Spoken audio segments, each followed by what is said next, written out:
is Dr. P. Jayaraju, lecturer in history, Government Degree College for Women, Gajwel, BA second year, third semester. ఈరోజు నేను చెప్పే topic Aurangzeb Deccan విధానము మరియు ఔరంగజేబు మత విధానం. ఔరంగజేబు దక్కన్ విధానం మొట్టమొదట స్టార్ట్ చేస్తా ఉన్నా. ఔరంగజేబు యుద్ధాలలో తమ సోదరులను ఓడించి ఆగ్రా, ఢిల్లీ ప్రాంతాలను ఆక్రమించి క్రీస్తకం 1658 జూలై 21వ తారీఖున మొదటిసారిగా మొఘల్ సింహాసనాన్ని అధిష్ఠించాడు. క్రీస్తు శకము 1659 జూలైలో సర్వరాజ లాంఛనాలతో అలంగీర్ అనే బిరుదుతో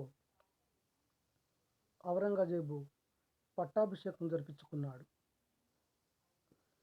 ఔరంగజేబు చక్రవర్తి అయిన తర్వాత దక్కన్పై 2 దశలలో యుద్ధాలు కొనసాగించాడు. క్రీస్తు శకం 1682 నుండి 1707 వరకు దక్షిణ భారతదేశ రాజకీయాలు 2 దశలుగా ఉన్నాయి. ఉత్తర భారతదేశంలో రాజపుత్రులతో యుద్ధం పరిసమాప్తి చెందిన తర్వాత ఔరంగజేబు దక్కన్ను లొంగదీయటానికై తన శక్తినంతా వినియోగించాడు. షియా రాజ్యాలైన బీజాపూర్,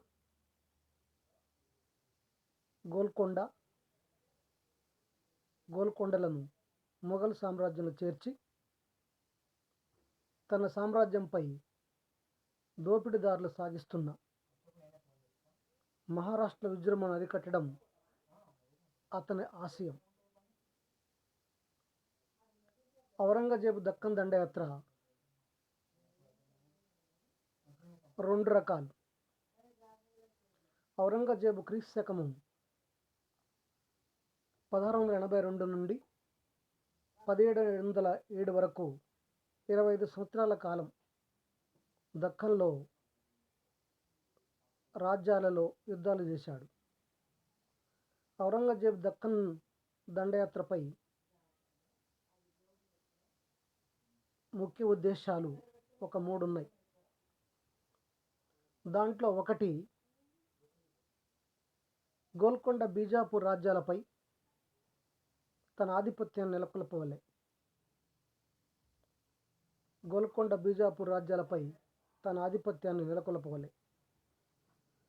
రెండవది ప్రవర్ధమానం అవుతున్న మరాఠాల దౌర్జన్యాన్ని అణసవలె. మూడవది చక్రవర్తికి ఎవరైతే ఎదురు తిరిగి దక్కన్లో ఉన్న తన రాకుమారుడు అక్బర్ వల్ల ఏర్పడిన ఆపదను తొలగించవలె. ఈ 3 దక్కన్ దండయాత్ర ఉద్దేశాలు. దీంట్లో మొదటిది బీజాపూర్ ఆక్రమణ, క్రీస్తకం 1686. 1675లో రాజా జయసింగ్ నాయకత్వంలో ఔరంగజేబు బీజాపూర్ పైకి మొదటి దండయాత్రకు పంపగా బీజాపూర్ సుల్తాన్ 2వ ఆదిల్ షా జయసింగ్ను ఓడించాడు. క్రీస్తు శకము 1679-80లలో దిల్వార్ ఖాన్ నాయకత్వంలో జరిగిన 2వ దండయాత్ర కూడా పరాజయాన్ని పొందింది.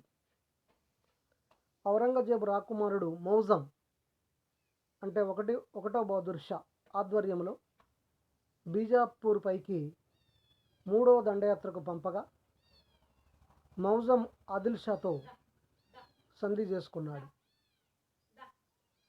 ఆయన క్రీస్తకం 1685లో ఔరంగజేబు ఆదిల్ షా అధికారాన్ని గుర్తించి మహారాష్ట్రను ఎదుర్కొనేందుకు బీజాపూర్ నుండి పోయేందుకు వీలు కల్పించమని ఒక ఫార్ములా పంపించాడు. దీనికి బీజాపూర్ సుల్తాన్ అంగీకరించకపోవడంతో ఔరంగజేబు మౌజం నాయకత్వంలో మొఘల్ సైన్యాలను మరొకసారి బీజాపూర్ను ముట్టడించాయి. దాదాపు 15 నెలలు ఈ ముట్టడి జరిగింది. ఔరంగజేబే స్వయంగా మొఘల్ సైన్యాలకు నాయకత్వం వహించి బీజాపూర్ సుల్తాన్ ఆదిల్ షాను ఓడించి దౌలతాబాదులో బంధించి ఆభరణంగా ఏటా 2 లక్షల రూపాయలు మంజూరు చేసి ఆదిల్ షాని మొఘల్ మనసబుదారిగా నియమించినాడు. దీనితో 1686లో బీజాపూర్ సామ్రాజ్యం మొఘల్ సామ్రాజ్యంలో కలిసిపోయింది. ఇక రెండవది గోల్కొండ ఆక్రమణ. క్రీస్తు శకము 1687లో గోల్కొండ ఆక్రమణ జరిగింది. ఔరంగజేబు బీజాపూర్ను ముట్టడించిన కాలంలో గోల్కొండ పాలకుడు అబుల్ హసన్ తానిసా ఔరంగజేబు హిందువులపై జిజియా పన్నును విధించి ద్వేషిస్తున్న రోజులలో తానిసా వారిని ఆదరించడం చక్రవర్తి దీన్ని నిరసించాడు. అంతేకాక తానిసా మంత్రులైన అక్కన్న మాదన్నలు హిందువులు. శివాజీ క్రీస్తు 1677లో గోల్కొండ వచ్చి తానిసాతో సంధి చేసుకున్నాడు. ఇవన్నీ ఔరంగజేబుకి కోపం తెప్పించాయి. క్రీస్తు 1685లో మౌజం నాయకత్వంలో హైదరాబాదుని ముట్టడించడం జరిగింది. కానీ మౌజం సైన్యానికి గోల్కొండ సైన్యానికి జరిగిన యుద్ధంలో మౌజం సైన్యం ఓడిపోయింది. ఔరంగజేబు సైన్యానికి ఈ యుద్ధంలో తీవ్ర నష్టం జరిగింది. దీంతో బీజాపూర్ నుండి గోల్కొండకు వచ్చిన ఔరంగజేబు చాలా మండిపడ్డాడు. గోల్కొండను ఆక్రమించుకోవటానికి ఆయన ముఖద్వారం ఆయనకు లభించక 11 నెలలు గోల్కొండ ఆక్రమణకు వేసి చూశాడు. కానీ గోల్కొండ ద్వారపాలకుడైన అబ్దుల్ పానీ అనే అతను ఔరంగజేబు ఇచ్చే లంచానికి ఆశపడి గోల్కొండ ద్వారాన్ని తెరిపించి ఔరంగజేబు గోల్కొండను ఆక్రమించేట్టుగా చేశాడు. అయినప్పటికీ గోల్కొండ సర్వసేనాధ్యక్షుడైన అబ్దుల్ రజాక్ లారీ మిక్కిలి పరాక్రమంతో మొఘల్ సైన్యాన్ని ప్రతిఘటించాడు.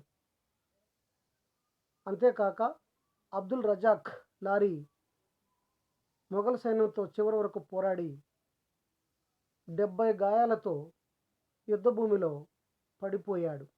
ఔరంగజేబు సైన్యానికి బందీ అయినాడు. కానీ ఔరంగజేబు అబ్దుల్ రజాక్ లారీ యొక్క జాతీయ అభిమానాన్ని, దేశభక్తిని, ప్రభుభక్తిని చాలా శ్లాఘించాడు. ఔరంగజేబు గోల్కొండ సుల్తాన్ అబుల్ హసన్కు జీవనోపాధి కల్పించి అతన్ని దౌలతాబాద్ దుర్గానికి పంపి ఏటా 50,000 రూపాయలు భరణంగా ఏర్పాటు చేశాడు. చివరికి గోల్కొండను క్రీస్తు శకము 1687లో మొఘల్ సామ్రాజ్యములో చేర్చుకున్నాడు ఔరంగజేబు. ఔరంగజేబు దక్కన్ దండయాత్రలో చివరి దండయాత్ర మహారాష్ట్రతో యుద్ధం. ఇది కీలకమైన దండయాత్ర. బీజాపూర్ గోల్కొండ ఆక్రమణ ఒక ఎత్తు. ఈ మహారాష్ట్రలతో యుద్ధం అనేది ఇంకో ఎత్తు. ఔరంగజేబు పాలనా కాలం నాటికి దక్కన్లో శివాజీ నాయకత్వంలో మహారాష్ట్రులు ఒక రాజకీయ శక్తిగా సమీకృతులై మొఘల్ ప్రాంతాలను సైతం శివాజీ ఆక్రమించాడు. అంతేకాక బీజాపూర్, గోల్కొండ రాజ్యాల ఆక్రమణ తర్వాత ఒక మహారాష్ట్రలో మాత్రమే ఔరంగజేబ్ భారతదేశానికి ఏకఛత్రాధిపతి కావడానికి అడ్డంగా నిలిచారు. అందుకే ఔరంగజేబు తన దృష్టిని మహారాష్ట్రపై సారించినాడు. శివాజీ నుండి రాజకీయ ప్రమాదాన్ని ఎదుర్కొనేందుకు ఔరంగజేబు దక్కన్ గవర్నర్గా షాయిస్తా ఖాన్ నియమిస్తాడు. కానీ షాయిస్తా ఖాన్ శివాజీ పూణేలో ఉన్న సందర్భంలో పూణేకు సమీపంలో ఉన్న కొన్ని ప్రాంతాలను మొత్తం కూడా షాయిస్తా ఖాన్ ఆక్రమించి ఆయన పూణేలో విడిది చేస్తాడు. క్రీస్తు శకం 1653లో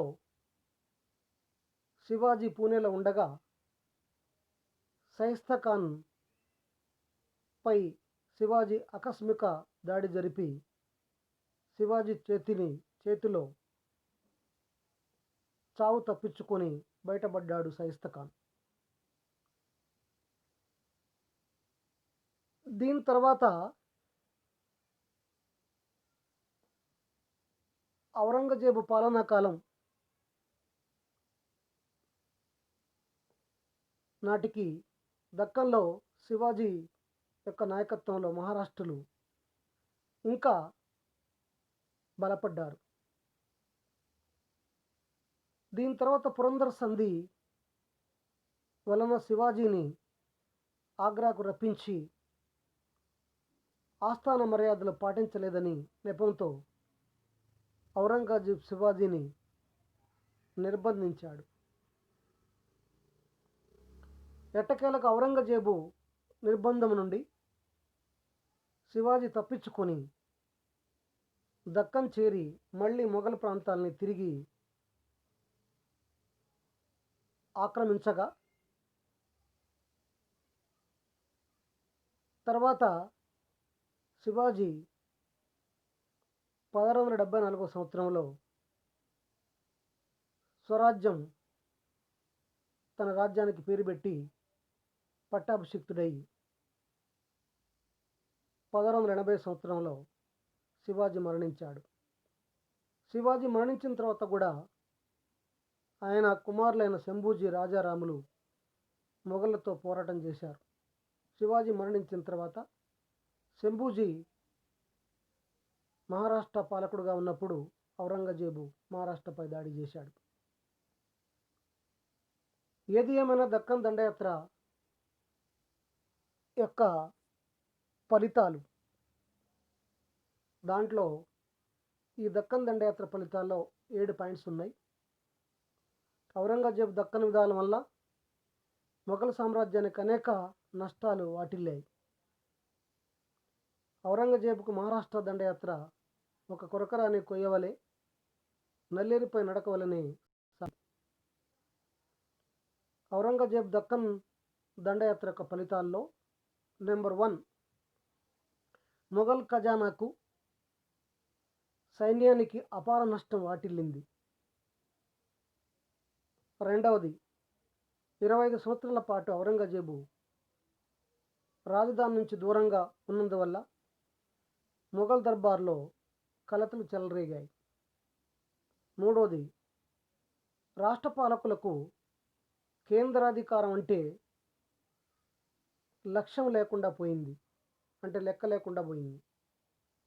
నాలుగవది, సర్దార్లో ఉన్న ఇరానీ, తురానీ, హిందుస్థానీ ముఠాలు బలపడి వారి నాయకుల మధ్య అధికారం కోసం స్వార్థాన్ని పెంచుకున్నారు. ఇక ఐదవది, చక్రవర్తి దూరంగా ఉన్నందువల్ల సర్దార్లోని చీలికల వల్ల పరిపాలన యంత్రాంగం దుర్భరమై సామ్రాజ్య విచ్ఛేదానికి దారితీసింది. ఆరవది, ఔరంగజేబు ఎవరిని నమ్మక ఈ మహాసామ్రాజ్య వ్యవహారాలన్నీ తానే స్వయంగా చూడటానికి ప్రయత్నించాడు. 7వది, జాదులన్ సర్కార్ మాటల్లో ఏం చెప్పాడు అంటే దక్కన్ దండయాత్ర గురించి. దక్కన్ పుండు ఔరంగజేబు నాశనం చేసింది. The Deccan ulcer ruined Aurangzeb told by Jain Sarkar. Aurangzeb మహారాష్ట్రపై నడిపిన దీర్ఘకాల దండయాత్ర 2 రకాల వల్ల విఫలమైందని చెప్పి మనం అనుకోవాలి. దాంట్లో ఒకటి, మొఘల్ సైన్యం సుఖాన్ని కోరసాగింది. రెండవది, మహారాష్ట్రలు గెరిల్లా యుద్ధ పద్ధతిని అనుసరించారు. అందుకోసం వాళ్ళు విజయం సాధించారు. ఇకపోతే ఔరంగజేబు యొక్క అంతిమ దశ, ఔరంగజేబు యొక్క మరణం. ఔరంగజేబు తన కొడుకులని సైతం విశ్వసించలేకపోయాడు. ఔరంగజేబు తన ఆశయమే తన జీవిత విఫలమని గ్రహించి చనిపోయే ముందు తన కుమారునికి ఒక లేఖ రాసినాడట.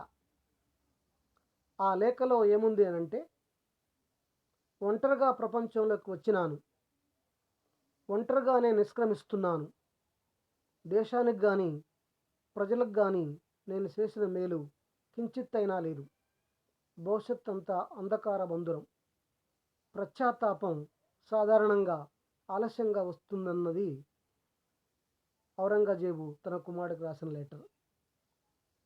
ఇంకొకసారి ఏమని రాశాడంటే చదువుతా.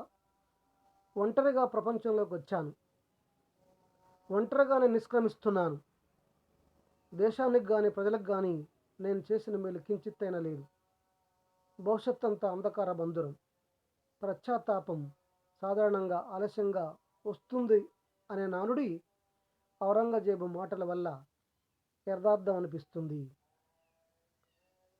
ఆ విధంగా ఔరంగజేబు అలసి మానసికంగా కుంగి నిరాశతో తిరిగి వచ్చి క్రీస్తకం 1707లో ఫిబ్రవరి 22వ తారీఖున అహ్మదాబాద్లో చనిపోయాడు. ఔరంగజేబు చనిపోయిన తర్వాత దౌలతాబాద్ వద్ద గల కుల్దాబాదులో ఒక సామాన్యమైన సమాధిలో అతన్ని భూస్థాపితం చేశారు. ఇది చాలా హారిబుల్. అంత గొప్ప చక్రవర్తిని ఒక సామాన్యమైన సమాధిలో భూస్థాపితం చేయటం అనేది. అందుకోసం షేర్షా లాంటి వాళ్ళు తాను చనిపోయిన తర్వాత సమాధి కట్టరో అని చెప్పి ముందే సమాధి నిర్మించుకున్నారు. అదేవిధంగా షాజహాన్ కూడా తన సమాధిని ముందే నిర్మించుకున్నాడు తాజ్మహల్లో. కానీ ఈయన చనిపోయిన తర్వాత, ఔరంగజేబు చనిపోయిన తర్వాత ఒక సామాన్యమైన సమాధిలో అతన్ని భూస్థాపితం చేశారు. ఔరంగజేబు యొక్క దక్కన్ విధానం గురించి విఎస్ స్మిత్ అన్న మాటలు ఏంటంటే, దక్కన్లో ఔరంగజేబు ప్రతిష్టకు అతని శరీరానికి సమాధి అయ్యిందని చెప్పాడు. అంటే the Deccan was the simple grave of his reputation as well as of his body, told by VN Smith. Akbar వలె ఔరంగజేబు కూడా భారతదేశాన్ని సమైక్యం చేసి మహాసామ్రాజ్యాన్ని స్థాపించవలనని ఆశించాడు. సున్నీ మత సామ్రాజ్యాన్ని నిర్మించవలనని ఆశించాడు.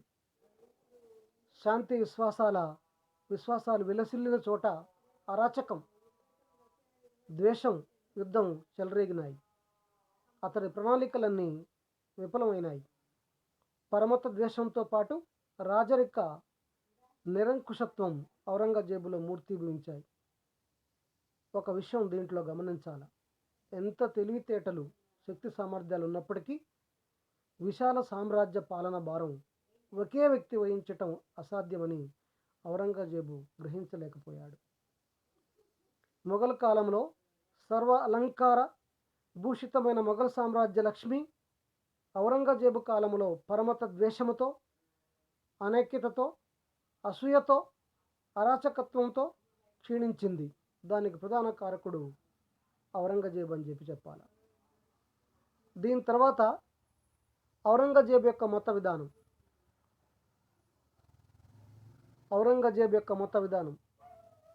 Aurangzeb was ruled by 1658 to 1707. Aurangzeb తాను గవర్నర్గా ఉన్న రోజుల్లో గుజరాత్లోను దక్కన్లోను ఎన్నో మార్పులు తీసుకొచ్చాడు. అంతేకాక ఔరంగజేబు పాలనకు రాగానే ఇస్లాం సిద్ధాంతం ప్రకారం తన రాజ్యాన్ని మతసహిత రాజ్యంగా ప్రకటించాడు. అంటే దార్ ఉల్ హర్బ్ ముస్లిమేతర రాజ్యంగా ఉన్న రాజ్యాన్ని దార్ ఉల్ ఇస్లాం రాజ్యంగా మార్చడానికి అనేక తంటాలు పడ్డాడు.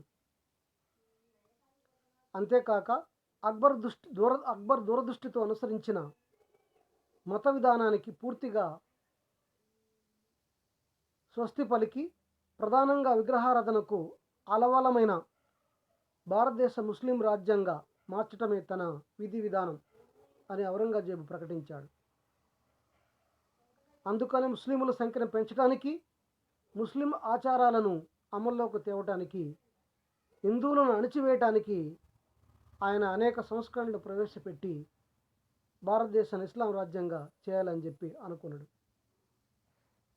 ఔరంగజేబు యొక్క మత విధానంలో ఔరంగజేబు సున్నీ మతస్థుడు. అతను పరమత సహనం లేదు. He was not a communal harmony person. ఇతర మతాలను విధ్వంసం చేసి సున్నీ మతాన్ని ప్రచారం చేయాలని అతని పట్టుదల. ఔరంగజేబుకు సనాతనమైన సున్నీ మతంలోను ముస్లిం రాజ్యంలో పూర్తి విశ్వాసం ఉంది. సామ్రాజ్యాన్ని ఖురాన్ సిద్ధాంతం ప్రకారంగా పాలించి భారతదేశాన్ని సున్నీ రాజ్యంగా మార్చడానికి తన శక్తియుక్తులను ఆయన ప్రభుత్వ యంత్రాంగాన్ని ఉపయోగించాడు. అంతేకాక ఔరంగజేబు సింహాసనం అధిష్ఠించిన కొద్ది కాలానికి అనేక పరిశుద్ధ శాసనాలని ఆయన అమలుపరిచాడు. హిందువుల చేతిలో పడి అపవిత్రం అవుతుందన్న భావంతో తమ నాణ్యాలపై కలీమా అని ముద్రించటం ఆపివేయించాడు. ఖురాన్లోని రాజసూత్రాల ప్రకారం విగ్రహారాధన అణిచివేయటానికి జిహాద్ను ప్రకటించవాలని చెప్పి నిర్ణయించాడు. అంతేకాక ఔరంగజేబు పర్షియా సంవత్సరాదిని నహరోజీ పండుగను నిషేధించాడు. జరోకా దర్శన ఆచారాన్ని నిలిపివేశాడు.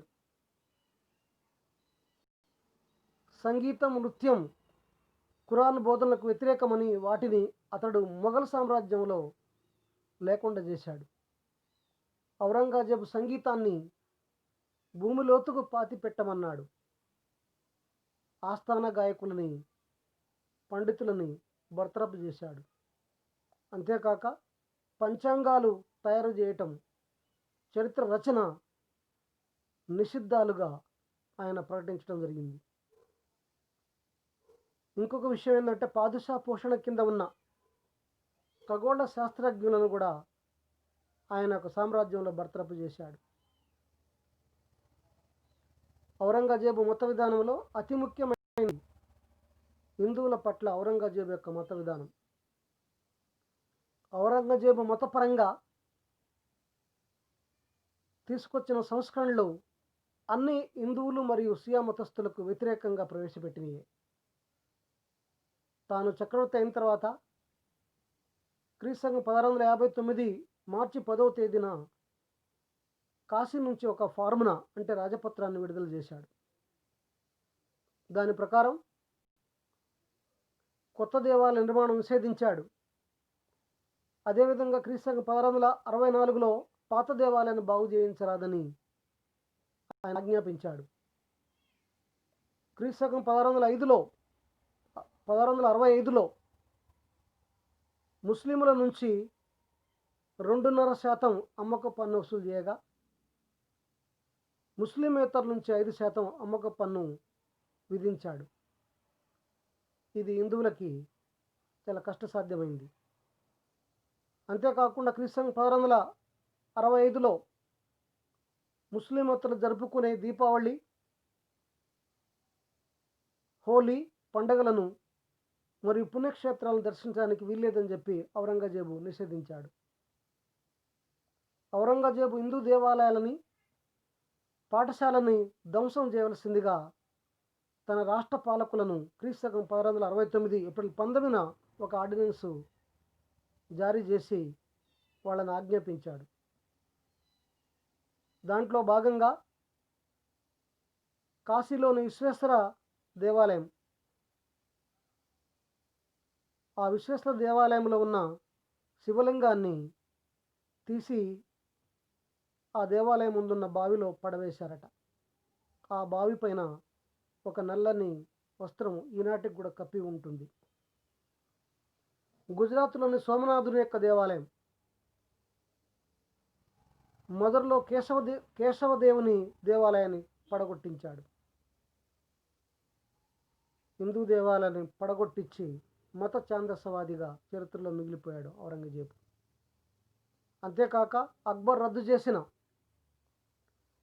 జిజియా పన్నుని, తీర్థయాత్రల పన్నుని 1679 ఏప్రిల్ 12వ తారీఖున తిరిగి విధించాడు. ఔరంగజేబు ప్రతి విషయాన్ని సున్నీ ముస్లిం దృష్టితోనే చూసేవాడు. మతం రాజనీతిని అతిక్రమించింది. ఔరంగజేబు తాను కూర్చున్న కొమ్మని ఆయనే నరుక్కోవడం జరిగింది. భారతదేశాన్ని సున్నీ ఇస్లాం మత విధానం వల్ల రాజ్యంలో సంక్షోభం ఏర్పడింది. రాజపుత్రులు, మహారాష్ట్రులు, జాటులు, సత్నామీలు, సిక్కులు ఆయనకు బద్ధ విరోధులైనారు.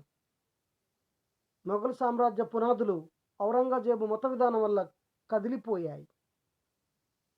అంటే మొఘల్ సామ్రాజ్యంలో అనేక దాడులు, అలజడులు, ఆందోళనలు జరిగి చివరికి సామ్రాజ్య పతనానికి ఔరంగజేబు మత విధానం కారణమని రుజువైంది.